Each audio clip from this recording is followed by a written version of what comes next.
भाषा चर्चा बखानी दुई खाना द्राविड़ भाषा गुटर गुटे मलयालम सुनले संस्कृत लेख सुपसी नमूनाटे देखूँ भारत महाभारत जय काव्यम एनुम विलिकुनु इतिहाजिर काना किनी वर्षनाल गोमनबी ए जुदा पेट्टहावे तो जगथी दो महाभारत जय काव्य वर्ष संस्कृत शब्द बाकी शब्द मलयालम सबू विशेष शब्द संस्कृत और दूसरा गुड़ाक मलयालम द्राविड़ गठन उपरे जनता की लेपी है चापे संस्कृत ई बाबती गवेषणा भाषाविद प्रोफेसर पेगी मोहन बतईन नमुद्री पंडित ब्राह्मण दे उत्तर भारत नु दक्षिण भारत और केरल के 1200 बछर आगु संस्कृत पहुँची द्राविड़ संगे मिसी मलयालम रो नुआ रूपरेखा बनी जाइए नायार क्षत्रिय राजा वैदिक रीतिनीति लगी अनेतिले वेद उच्चारण थी सिघा ब्राह्मण जाति को आसीतिले बहुत दूर प्राय सभी थिले पुरुष माने स्त्री लोग कम थिले स्वाभाविक सेते बेलर परिस्थिति थी नायार थिला मातृकेन्द्रिक जात नमुदिरी पितृकेन्द्रिक नमुत्री जातर आउ गोटे नियम है बड़ पुओ ही बापर संपदार उत्तराधिकारी हेबा आदि शंकराचार्य भी थिले नमुद्री मानकर सबु क्षेत्र प्रभाव बढ़वा संगे संगे मलयालम भाषा थी संस्कृत शब्द प्रवेश बढ़ी बढ़ी चलला आ मूल तमिल नु दूसर बनीगला केरल नो नुआ सामाजिक धाराटे सृष्टि है नमुद्री बड़ पो ही निजर जात थी बिहा होला सान भाई माने जात बाहर संपर्क रखुले नायार टुकिल आर नमुद्री पिला जेन दायाद हेबा पिला छुआ हेबे नायार ही रोहुले ये व्यवस्था के कहा जाउतला संबंधम नमुद्री बड़खापुर पिला छुआ ही नमुद्री ही रोहुला बापर संस्कृत भाषा और मार द्राविड़ भाषा छुआ पहला शिखला मार भाषा तार उतारू क्रियाकारक परसर्ग उपसर्ग व्याकरण नीति नियम तमिल तो ही उतारू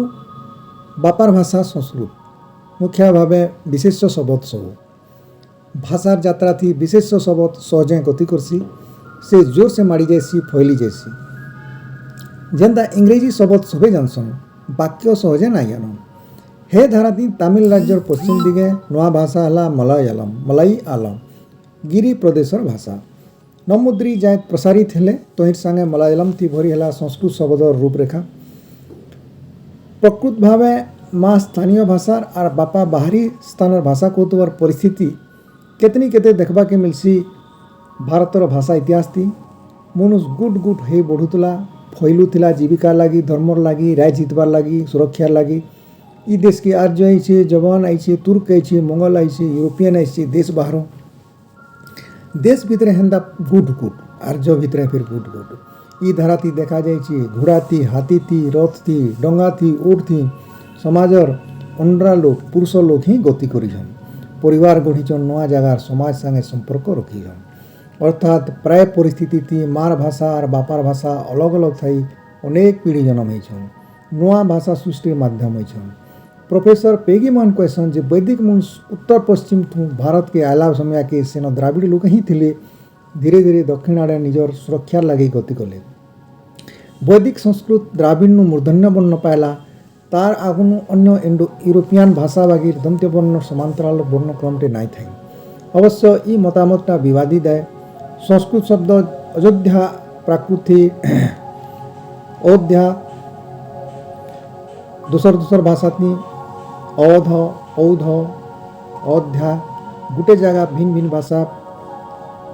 तीन राजभाषा ही संस्कृत भी थिला मागधी भी थिला पारसी भी थिला बौद्ध जैन धर्मशास्त्र भाषा मागधी अधमागधी पाली जैन महाराष्ट्री भी थिला संस्कृत भाषार सहसरी कहीं नुहन कारण तार व्याकरण साहित्य ऊंचा दर्जार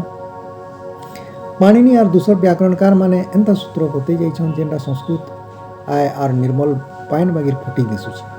गणितर फर्मुला बागिर तार गठन शब्द गठन हिसाब किताब साफ साफ किसी शक सन्देह नाई हेले लोकर बोलचाल और भाषा थिला प्राकृत तार बाड़ बता नाई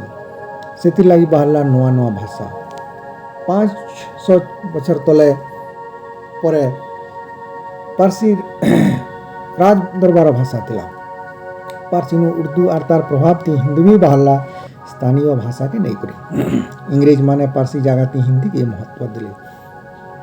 राजनीतिक हथियार हिसाब है इंग्रेजी पर 2 नंबर भाषा थिला हला हिंदी समया थिला लेखनकार जायद कास्त करे पार्सी लिपि लेखा होइतबार गीता बहिथिला से माने मुगल शासन की दरबार न हिसाब किताब पार्सी लिपि हिसाब किताब रखुले सेना छावनी नुआ भाषा टेहला उर्दू उर्दू अर्थ है सेना छावनी इतिहास थी धारा थी अनेक जगह थी देखा जाइए दुईटा अंजान भाषा गुट मजदूरी थी मिलामिशा करिछन और तो ही नुआ भाषा बनी जाइए असलती भाषा बोले ठारनार तो आए गुटे की गुटे मनुष्य के स्वर की चिन्हाती तार मनर कथा कहबा जनाबा के निजर अकलती नुआ किछि बनासी नाना किस्म थी आफ्रिका नो जिते बेले कृतदास मान को बुहा नहीं गला बुही नहीं गला कहीं कहीं दूर सीते बेले से माने